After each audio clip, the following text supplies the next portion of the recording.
habitación, un mejor lugar donde puedas descansar, y cómo construir una habitación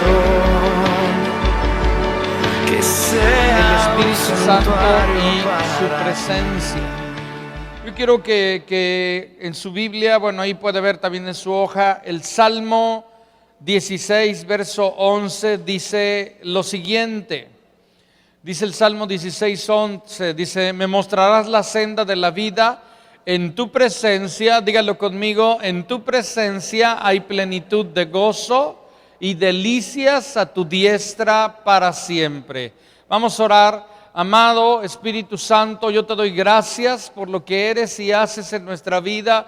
Hoy queremos, Señor, con un corazón agradecido, enamorado, presentar delante de ti lo primero, lo mejor, presentar nuestras vidas, Señor, y darte gracias, Señor. Yo sé que tú quieres que cada uno hoy estemos con un corazón atento, enamorado, agradecido contigo, Señor. Ven sobre nosotros y habla nuestras vidas hoy con tu preciosa palabra, Señor. Muéstranos cuán importante es, Señor, todo lo que tú quieres hablar hoy a nuestras vidas, Señor. Gracias por lo que eres. Hacemos a un lado distracciones, hacemos a un lado lo que estorbe, reprendemos toda obra de las tinieblas que quiera hoy robar tu palabra en los corazones, Señor. Gracias por lo que eres y haces, Señor. Muévete hoy en el nombre de Jesús, Señor. Amén. Amén. Muy bien. Yo quiero hablarle de algo que es muy importante. Quiero hablarle acerca de el Espíritu Santo y su presencia. Y bueno, quiero entrar ahí ya rápidamente en lo que el Señor desea hoy hablar. En sus hojas, cuando yo le diga, ahí va a ir llenando algunos espacios en blancos, ¿sí? Entonces ahorita yo le voy a ir diciendo.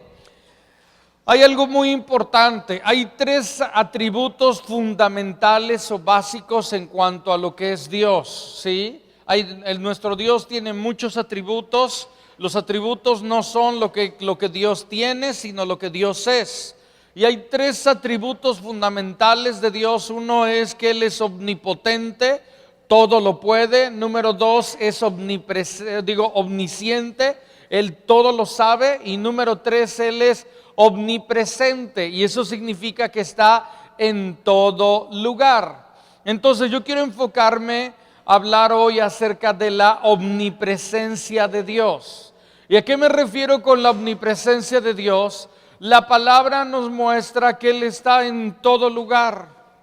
En cualquier lugar que yo vaya, dice la Escritura que no puedo huir de Él, porque Él está en todo lugar. No hay manera que yo pueda estar en un lugar donde Dios no esté, porque Él está en todo lugar. Entonces, la palabra nos muestra que Él está en todo lugar. Pero hay momentos cuando estamos orando y le decimos al Señor: Señor, queremos tu presencia, anhelamos tu presencia.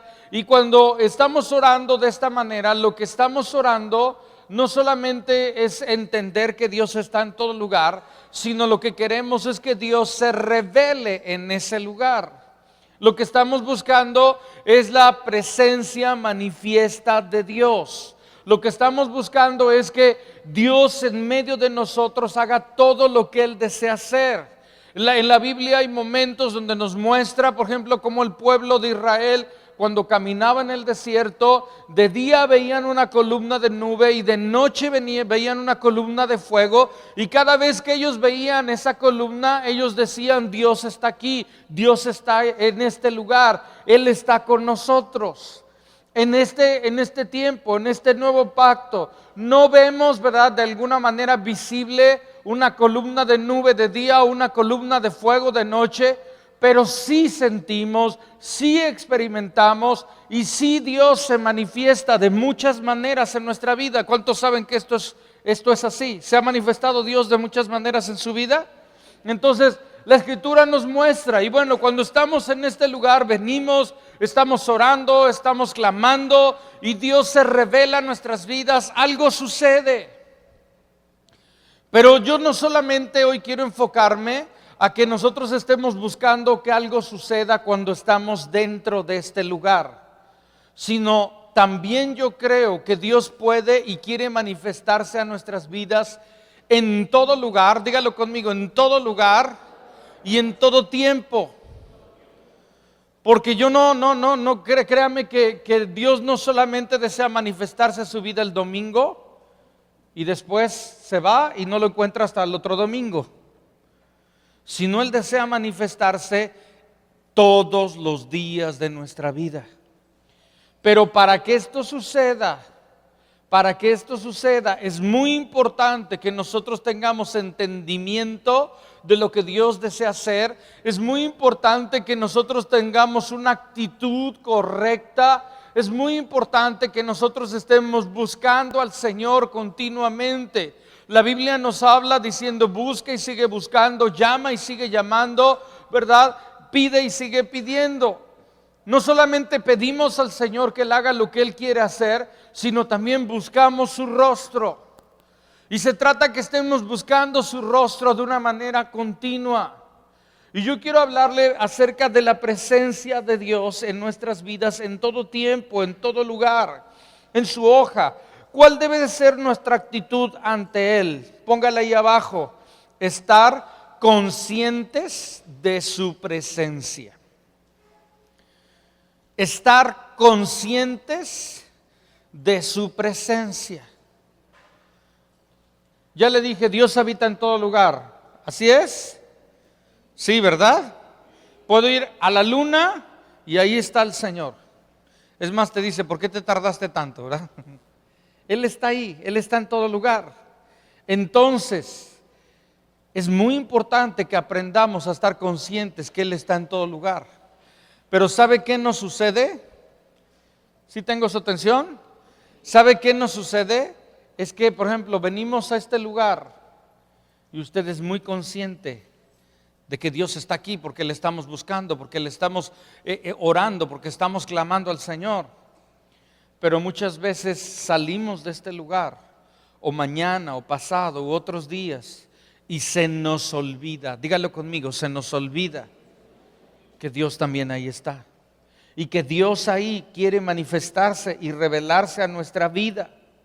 Entonces es importante que entendamos, la Biblia nos habla acerca en Primera de Samuel, capítulo 7, versos del 1 y 2, nos habla acerca, y nada más déjenme y le doy una breve reseña.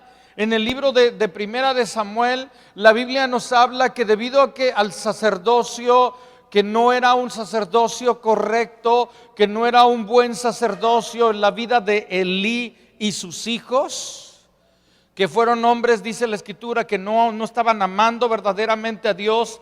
La Biblia dice que hubo un momento en que el pueblo de Dios llevó el arca del pacto, que simboliza la presencia de Dios, la llevaron como un amuleto en medio de la guerra, y en medio de la guerra perdieron el arca. Y una vez que perdieron el arca, viene a suceder una serie de cosas ahí bien tremendas. Pero la Biblia habla que los filisteos, que eran quien tenían el arca no fue algo bueno para ellos, sino era algo que les trajo muchas cosas muy malas. Ellos no querían tener el arca, porque la presencia de Dios, para el que ama a Dios, para el que sigue a Dios, es una bendición. Pero para el que no quiere a Dios y sigue en su idolatría y todo, era juicio, era algo terrible para ellos. Entonces dijeron: no queremos el arca. Y entonces vemos la Escritura que envían el arca, y una vez que ellos envían el arca, llega a la casa de un hombre, Abinadab. Dice verso 1 de 1 Samuel 7, dice: y vinieron los de Kiriat Jearim, y dice: y llevaron el arca de Jehová y la pusieron en casa de Abinadab. El nombre Abinadab significa padre dadivoso. Ahorita lo vamos a ver, o alguien generoso. Dice: situado en el collado, y santificaron a Eleazar su hijo para que guardase el arca. Y desde el día que llegó el arca a Kiriat Jearim, pasaron muchos días. Dígalo conmigo, pasaron muchos días. 20 años. ¿Sí? Y dice ahí la escritura, y toda la casa de Israel se lamentaba en pos de Jehová. ¿Qué estaba sucediendo? La Biblia habla que el arca, ¿verdad?, llega a ese lugar. Yo me imagino que este hombre, como por el nombre que él tenía, era una persona tal vez con varios bienes. Yo creo que él tenía un espacio y dijo, pues en mi casa hay un cuarto que no ocupo, pónganla ahí. Y ahí la tuvo. La Biblia habla que estuvo ahí 20 años. Y lo que hacía el pueblo de Israel era que se lamentaba, tenía un sentimiento de tal vez de culpa, tenía un sentimiento de decir, ¿cómo es que perdimos el arca? Pero dígalo conmigo, pero no hacían nada. No hacían nada para recuperarla. La habían perdido, estaba en ese lugar abandonada, estaba en ese lugar menospreciada. Y lo más increíble es que tuvieron 20 años el arca, pero no pasó nada. Está apagado el monitor de arriba, si lo pueden checar ahí. No pasó absolutamente nada. Y esto es algo muy interesante, porque cuando Dios se manifiesta en un lugar, pasan cosas tremendas, pasan cosas poderosas, pero aquí no sucedió nada. Ahora vemos nosotros en 2 de Samuel, capítulo 7, verso número 11. Dice ahí, 20 años después, cuando ya está en 2 de Samuel, 20 años transcurrieron, la Biblia nos muestra que David tuvo en su corazón el deseo de traer el arca nuevamente con él. David era un hombre que amaba la presencia de Dios y él quería tener su presencia cerca. Y la Biblia habla que conduce el arca de Dios hacia su casa, aunque tuvieron ahí algunas cuestiones. La Biblia habla de un hombre que era uno de los hijos de Abinadab, que extendió su mano, llamado Usa, extendió su mano para detener el arca, porque dice ahí que el ganado tropezaba y él pensó, se nos va a caer el arca. Entonces metió la mano, y cuando él metió la mano, él murió al instante. Y en medio de todo esto, no puede David llegar hasta donde él había pensado, y dejan el arca en la casa de Obed-Edom. La palabra Obed-Edom significa un hombre trabajador, un trabajador de Edom. Dice 2 de Samuel 6:11. Y estuvo el arca de Jehová en casa de Obed-Edom, geteo, 3 meses. Dígalo conmigo, 3 meses. Y bendijo Jehová a Obed-Edom y toda su casa.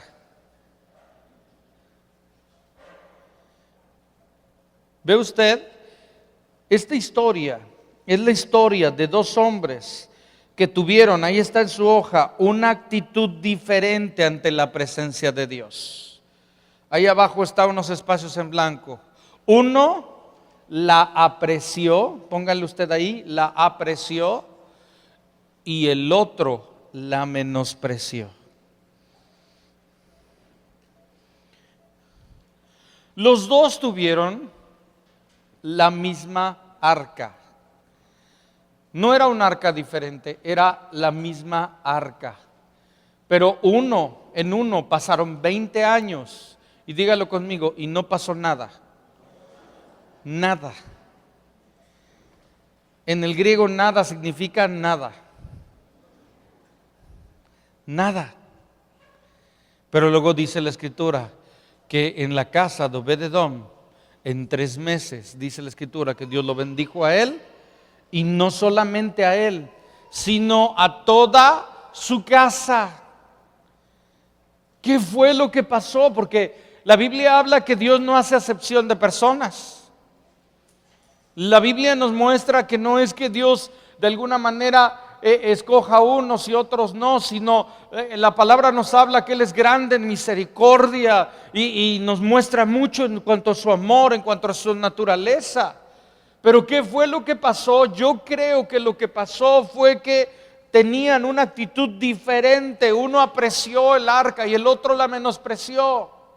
Ahora, ¿qué contenía el arca? Si usted ha leído un poco en el Antiguo Testamento, el arca era uno de los instrumentos en el tabernáculo y estaba en el lugar santísimo, hasta el fondo. En el último lugar estaba el arca, que contenía 3 cosas. Dice ahí en Hebreos 9, verso número 4, la Biblia dice ahí, dice: el cual tenía un incensario de oro y el arca del pacto. Ahí se refiere al arca, a la presencia de Dios. Dice: cubierta de oro por todas partes, en la que estaba una urna de oro, una caja de oro que contenía el maná, número 1, la vara de Aarón que reverdeció, número 2, y las tablas del pacto.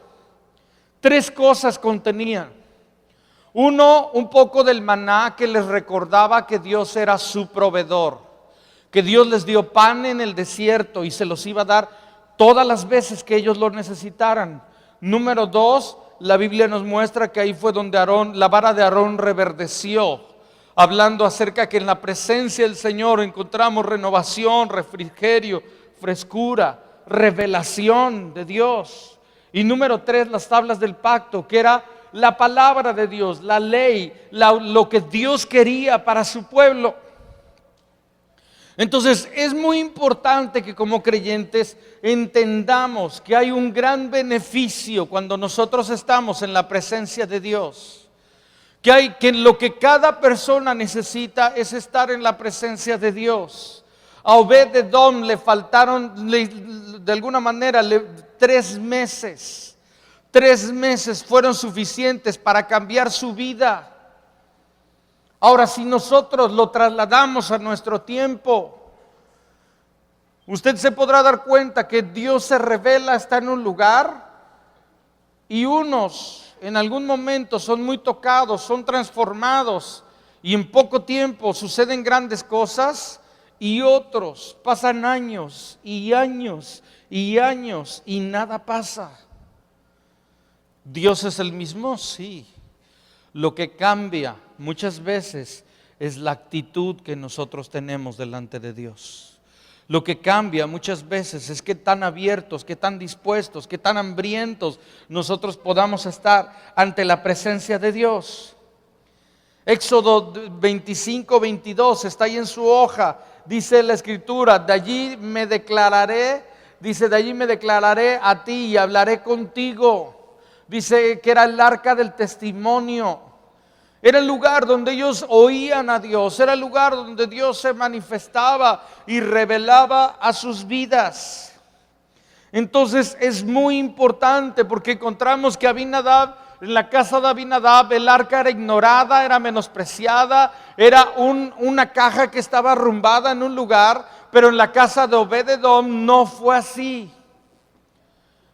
No fue así, y esto es algo que necesitamos nosotros considerar, porque esto puede ser una gran diferencia para nuestras vidas.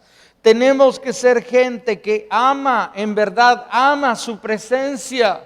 Tenemos que ser gente que entiende que el Espíritu Santo, que es Dios, es una persona, se manifiesta en nuestras vidas, desea manifestarse a nuestras vidas aquí y ahora, pero también desea manifestarse mañana y el martes y el miércoles y todos los días.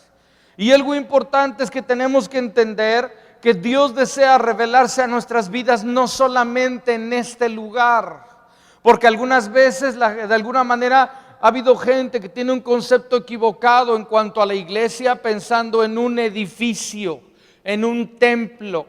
Pero la palabra nos muestra que Dios decidió habitar en corazones, que los corazones son el templo en el nuevo pacto donde Dios habita.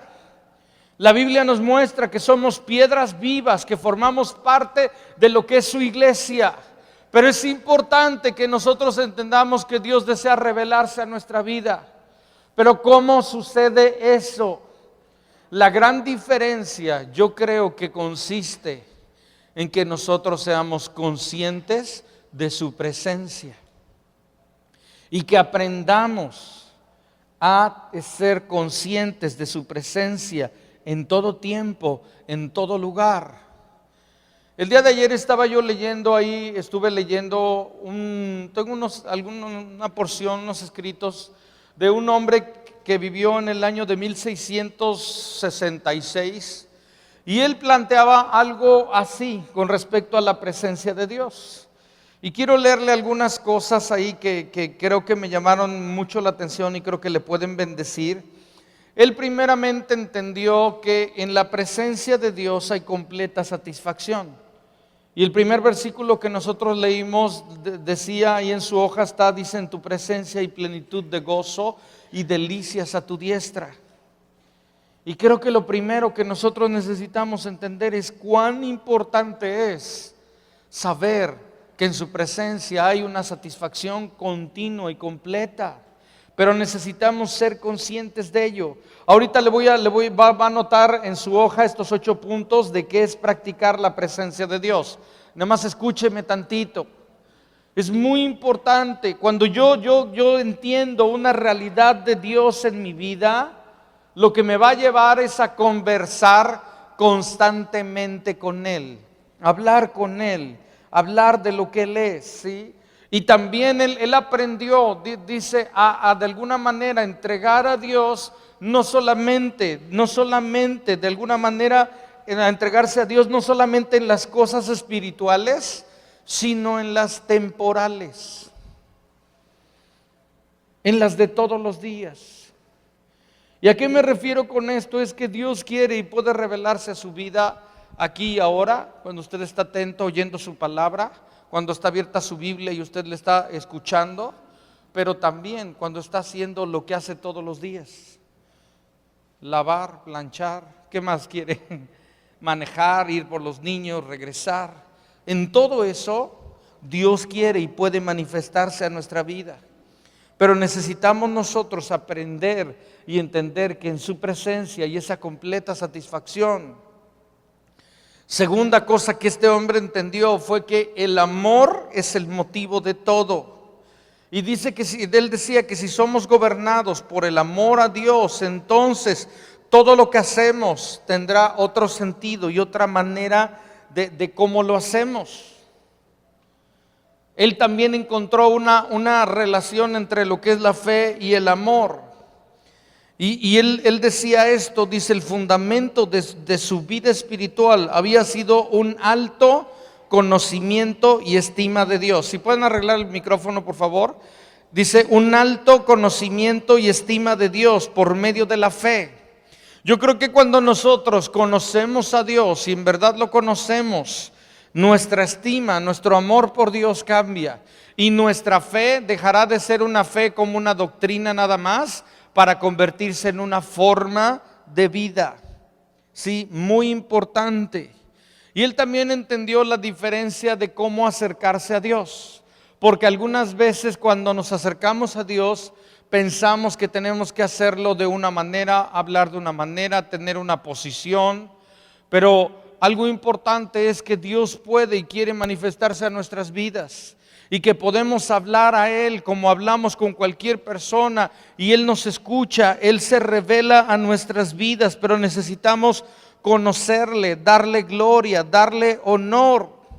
Él decía que era un gran engaño pensar que momentos dedicados a la oración eran diferentes a cualquier otro momento. ¿Y por qué pensaba esto? Porque él decía: cuando tú estás teniendo un tiempo de oración, estás metido ahí buscando a Dios, pero cuando se acaba el tiempo de oración, tú dices: bueno, ahí nos vemos y voy a hacer otras cosas.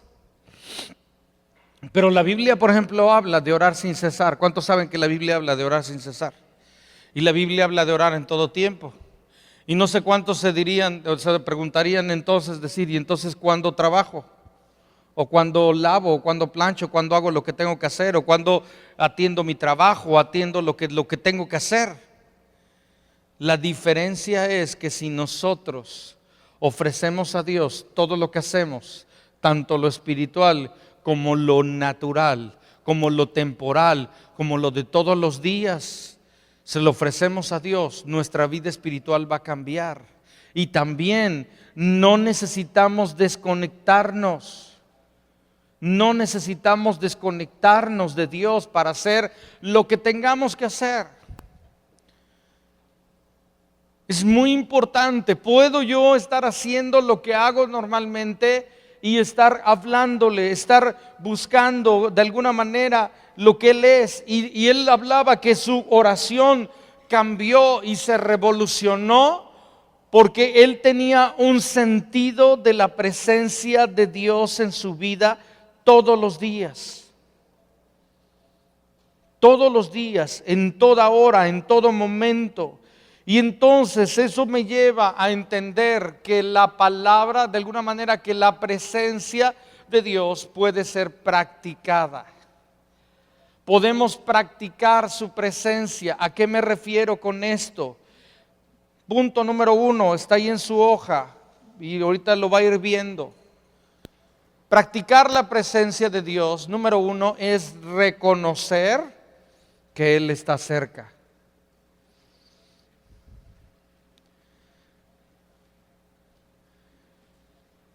Y quiero que nosotros meditemos en esto. En la palabra nos dice en varias ocasiones, dice Él está cerca. Y algunas veces pensamos, sí, Él está cerca, ya viene su venida. Pero cuando dice que Él está cerca, se refiere que Él está cerca, que está cerca de nosotros. Dile a la persona que está a tu lado, Él te escucha. Él sabe lo que hablas, lo que dices, hasta lo que piensas. Él sabe no solamente qué haces, sino sabe por qué motivo lo haces.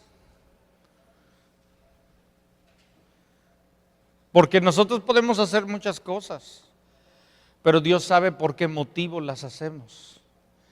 Pero cuando entendemos que Él está cerca, nuestro panorama cambia. Porque sabemos que Él está cerca, que te escucha.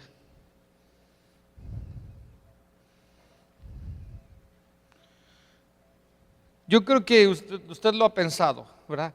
En algún momento. ¿Qué haría usted si Jesús entrara físicamente a su casa? Usted dice, no, tiene que estar todo bien arreglado, bien acomodado, ¿verdad? Niños no griten. Si los esposos estaban peleados, se acabó el pleito, ¿verdad? Y a sonreír. Le doy una noticia, Él ha estado ahí siempre. Hay gente que cuando están solos hablan de otra manera que cuando están con otros. Hay gente que habla de una manera aquí y de otra manera fuera. Pero si entiendes que Él está cerca, entonces todo cambia. Y a eso me refiero con practicar su presencia.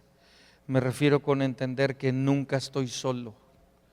Siempre está ahí en mi vida. Y puesto que Él es omnipresente, no hay lugar donde yo pueda huir a donde Él no esté. Entonces esto cambia mi vida. Número 2, es aprender a hablarle y comunicarme con Él continuamente. Cuando tú andas con alguien, normalmente le hablas, ¿no es así? ¿No es así? Y buscas comunicarte continuamente. Ahora, hablarle también es escuchar de Él. O sea que yo puedo estar hablando con el Señor todo el día. ¿Puedo estar hablando con el Señor todo el día? ¿Puedo estar hablando con Él cuando voy manejando? ¿O es una herejía? No, yo puedo estar hablando con Él. Y yo puedo pedirle más de Él, pero también puedo pedirle que Él me ayude a sacar los reportes que tengo que sacar o a saber qué tengo que hacer en cuanto a las cosas que tengo que hacer todos los días. Pero es entender que Él está cerca. Y la gente le habla a Dios en la congregación, pero no le habla en casa, pero no le habla cuando está trabajando. Es como si se cambiara un cassette de un disco y se pone el otro, o si una ropa y se pusiera la otra. Dios quiere y puede revelarse a su vida donde quiera que está. Cuánto le habla y cuánto de alguna manera tiene ese contacto con Él.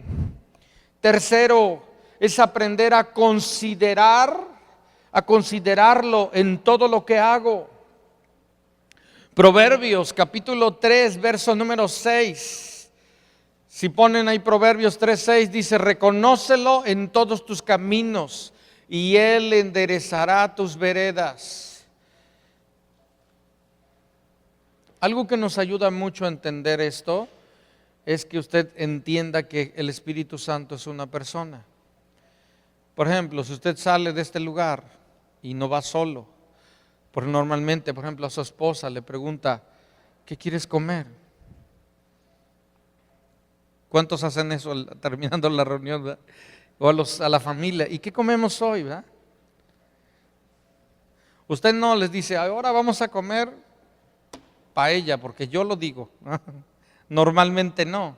Consideras a otras personas.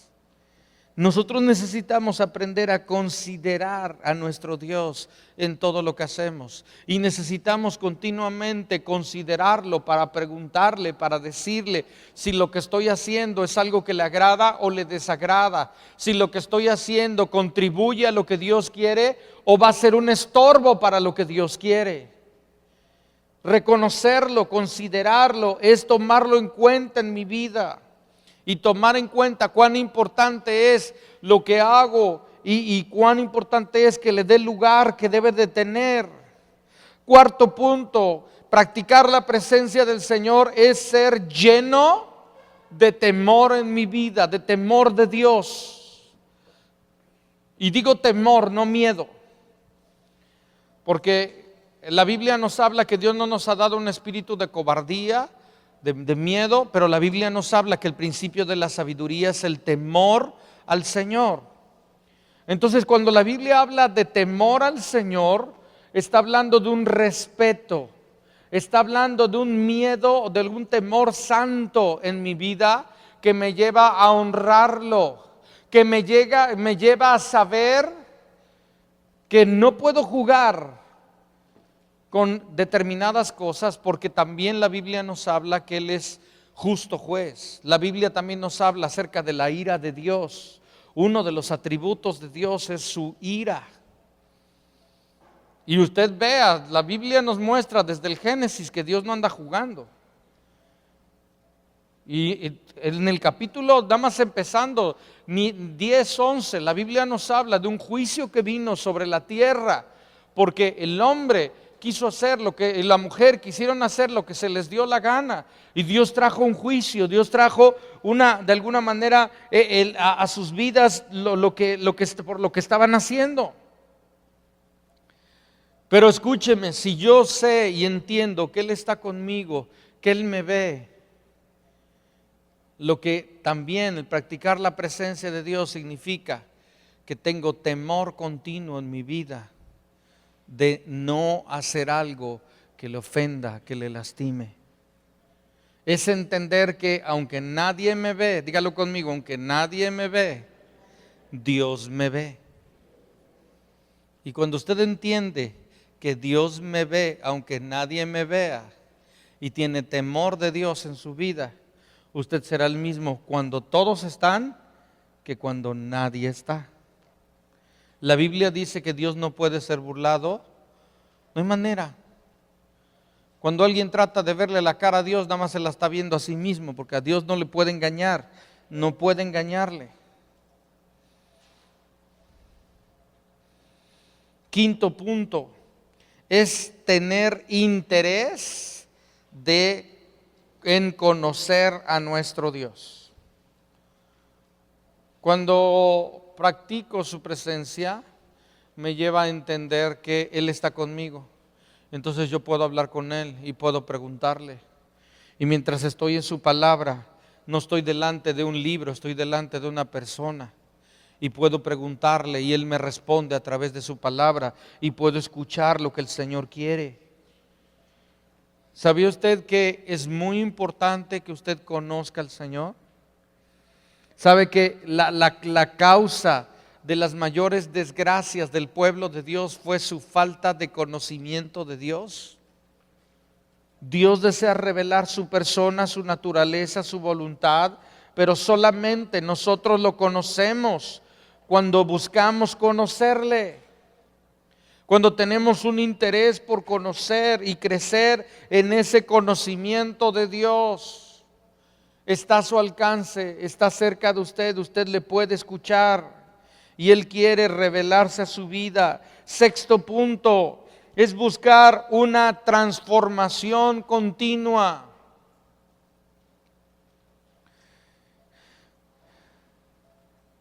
Usted no tiene que esperar al otro domingo para hablarle al Señor y pedirle que Él cambie su vida.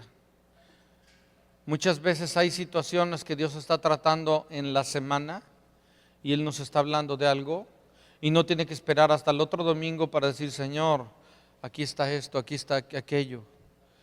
Yo creo que todos los días la Biblia nos dice, mirando a cara descubierta la gloria del Señor, somos transformados.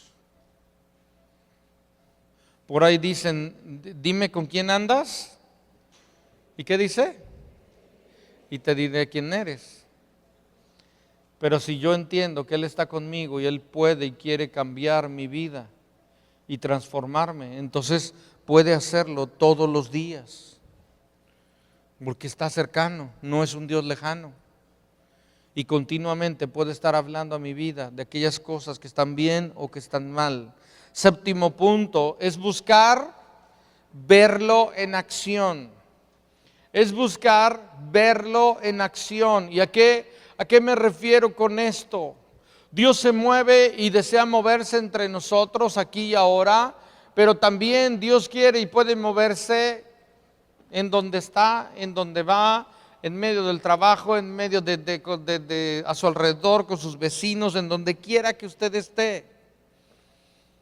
Vea usted en la Biblia cuántos milagros Dios hizo en la calle, en una casa, en una plaza pública, a la entrada de un templo, en medio de una reunión pública. Entonces, el hecho de practicar su presencia es el hecho de entender que Dios está ahí y puede y quiere moverse.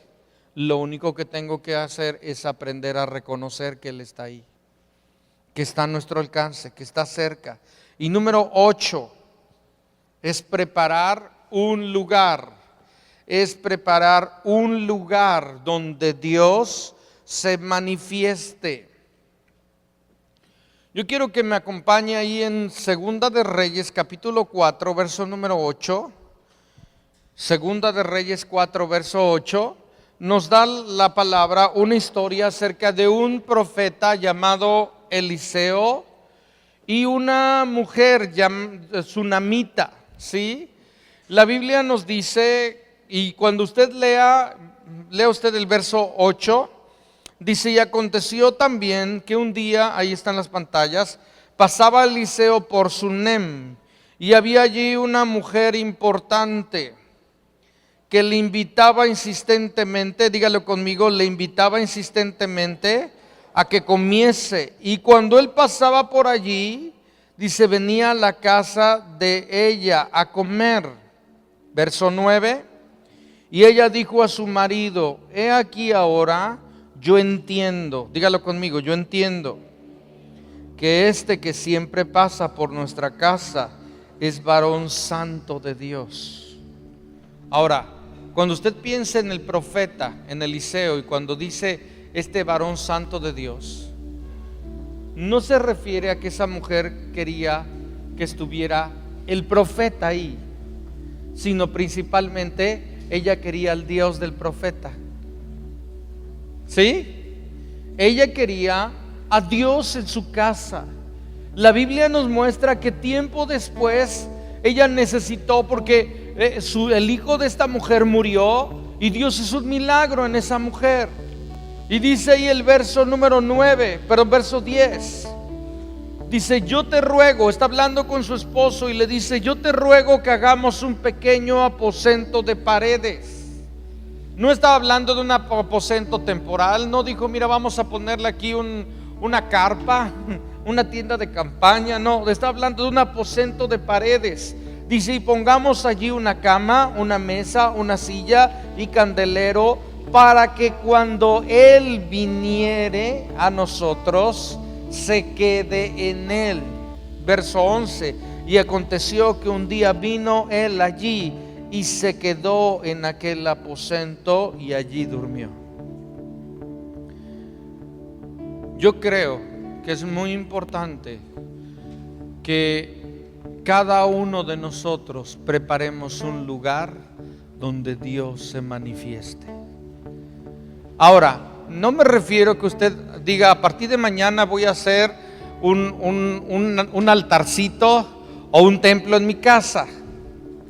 No. La Biblia nos muestra, ¿verdad?, que en el nuevo pacto Dios habita en corazones. No en lugares, sino en corazones. Pero la Biblia nos muestra por muchos lados que hubo gente que en medio del campo Dios quería que Dios se manifestara a su vida, y la Biblia dice que hicieron un altar.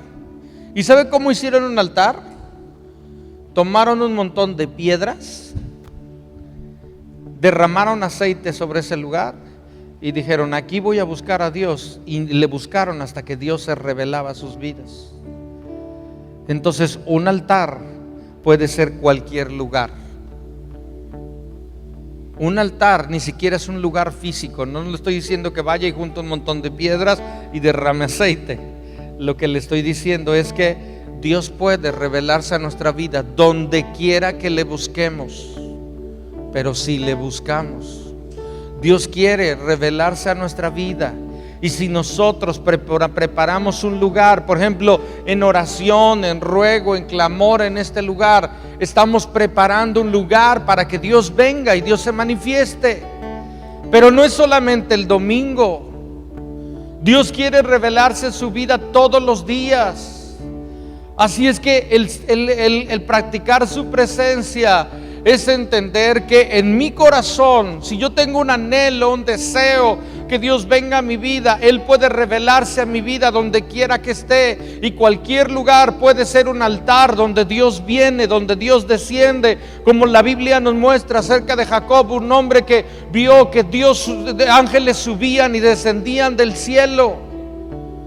Un lugar donde Dios se mueve, donde Dios actúa. Y esta mujer preparó una habitación porque quería a Dios en su vida, porque quería tenerle cerca. Y necesitamos nosotros todos los días preparar una habitación en nuestra vida, en nuestro corazón. La habitación es su corazón, y esa habitación tiene que estar preparada. Tiene que tener una mesa, tiene que tener una silla, tiene que tener una cama. Tiene que ver a alguien que quiere un aposento de paredes permanente, donde Dios venga, donde Dios descienda, donde Dios se manifieste todos los días. Aún en su trabajo, aún en su oficina. Mientras está trabajando, mientras está haciendo las cosas como las debe de ser, excelentemente, ahí Dios quiere manifestarse a su vida. Cierre sus ojos un momento, por favor. Y yo quiero animarle a que practique el estar delante de su presencia todos los días, en toda hora, en todo momento. Señor, yo entiendo, tu palabra me muestra, y yo entiendo, Señor, que deseas revelarte a nuestras vidas. Yo entiendo, Señor, que hay un deseo en tu corazón de manifestarte a tu pueblo, Señor. Pero yo también te pido por un hombre y una mujer, como esta mujer sunamita, que preparan habitación. Yo te pido por gente como Obed Edom, que supo qué hacer con la presencia de Dios y hubo una gran bendición que recibió como consecuencia. Yo te pido por gente como David, que anhelaban la presencia de Dios en su casa y que con ruego, con clamor, con súplica la condujo hasta su casa, y no solamente la condujo y la tenía en ese lugar, un lugar especial, sino que Dios puso en su corazón el que edificara un lugar sólido, permanente, donde Dios se revelara y manifestara. Y supo David transmitirlo a su hijo, y su hijo fue alguien que también amó tu presencia, Señor, y buscó edificar un lugar donde tú te revelaras a su vida, Señor. Ven precioso, ven precioso, ven precioso este lugar. Ven precioso. ¿Por qué no se pone de pie, por favor? Levante sus manos al Señor. Señor, ayúdanos a edificar casa para ti, Señor. Ven precioso y revélate a nuestras vidas. Dile: quiero ser consciente de tu presencia donde quiera que vaya. Quiero tener el entendimiento de que estás en todo lugar, que eres cercano y no lejano, y que puedo hablar contigo y tú puedes hablar conmigo en todo momento, en todas circunstancias, Señor. Ven precioso, ayúdanos a ver y entender que nunca estamos solos, que tú siempre estás ahí, Señor, y que tú oyes, tú ves, tú sabes, tú entiendes todo lo que está pasando, Señor. Que no hay manera que te podamos burlar o engañar, nada más nos estamos engañando a nosotros mismos, Señor. Ven precioso, ven precioso, ven precioso.